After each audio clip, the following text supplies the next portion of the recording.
Brought to you by Vega, powered by Sensodyne and Vinyl. Grow ZMPC. Associate sponsor UltraTech cement. કહાવત છે, લાલિયાવાડી કરનારા સરકારી બાબુઓ, જનતાને હેરાન કરનારા પદાધિકારીઓ, પોતાને જ સરકાર સમજનારા સરકારી કર્મચારીઓ, આવા તમામને સીએમએ શાનમાં સમજાવી દીધા છે કે સુધરી જજો, બાકી ખેર નથી. આજે ફરી આણંદમાં મુખ્યપ્રધાને માર્મિક ટકોર કરી કે ઠંડા પડી જજો.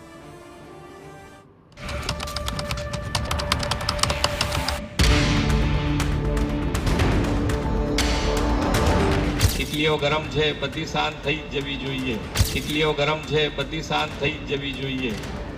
દાદા ઓન એક્શન મોડ. સદાય હસતા દેખાતા સીએમ હવે ચાબખા મારી રહ્યા છે.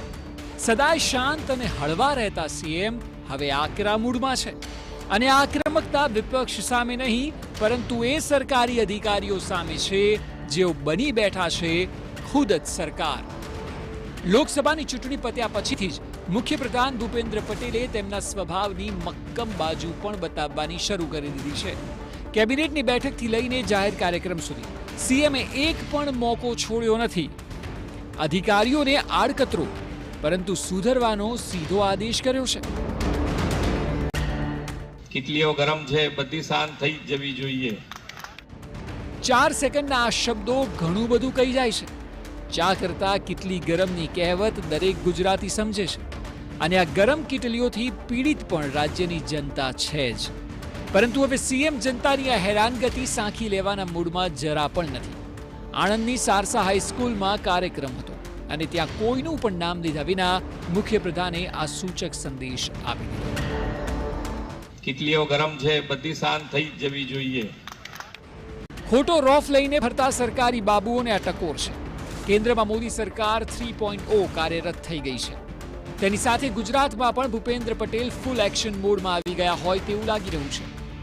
આમ તો દાદાના નામથી ગુજરાતમાં પ્રચલિત મુખ્યપ્રધાન ભૂપેન્દ્ર પટેલ ખૂબ સાલસ સ્વભાવના વ્યક્તિ છે.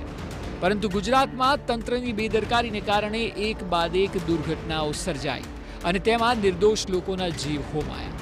જે બાદ સરકાર અને તેમની કામગીરી સવાલોના ઘેરામાં આવી ગઈ છે. અને હવે તંત્રની બદીઓ તાબડતોડ દૂર કરવા માટે સીએમએ મક્કમ મન બનાવી લીધું છે. આમ તો અધિકારીઓને બેઠકમાં ખખડાવતા હતા, પરંતુ હવે જાહેર મંચ પરથી પણ સ્પષ્ટ ચેતવણીના સૂર સાંભળવા મળી રહ્યા છે. કેટલીઓ ગરમ છે, બધી શાંત થઈ જવી જોઈએ. આણંદના કાર્યક્રમ પહેલા સીએમએ ખેડાની પ્રાંત કચેરીની પણ અચાનક મુલાકાત લીધી હતી. જાણ કર્યા વિના જ સીએમ કચેરીમાં પહોંચી ગયા. અધિકારીઓ અને કર્મચારીઓ કચેરીમાં ક્યારે આવે છે અને કેવી રીતે પ્રજા સાથે વર્તન કરે છે, પ્રજાનું કામ કરે છે, તે જોવા સીએમ પહોંચી ગયા. અધિકારીઓ સમયસર કામ નહીં કરતા હોવાની ફરિયાદો સીએમને મળી રહી છે અને સીએમએ આવા તંત્રના ચાપલૂસો સામે લાલ આંખ કરી છે. લોકસભાની ચૂંટણી બાદ કેન્દ્ર સરકાર સાથે રાજ્ય સરકાર પણ એક્શન મોડમાં આવી ચૂકી છે અને તેની સાથે જ મૃદુ અને મક્કમની છાપ ધરાવતા મુખ્યપ્રધાન ભૂપેન્દ્ર પટેલ હવે નિર્ણાયક ભૂમિકામાં આવતા હોય તેવું પણ લાગી રહ્યું છે.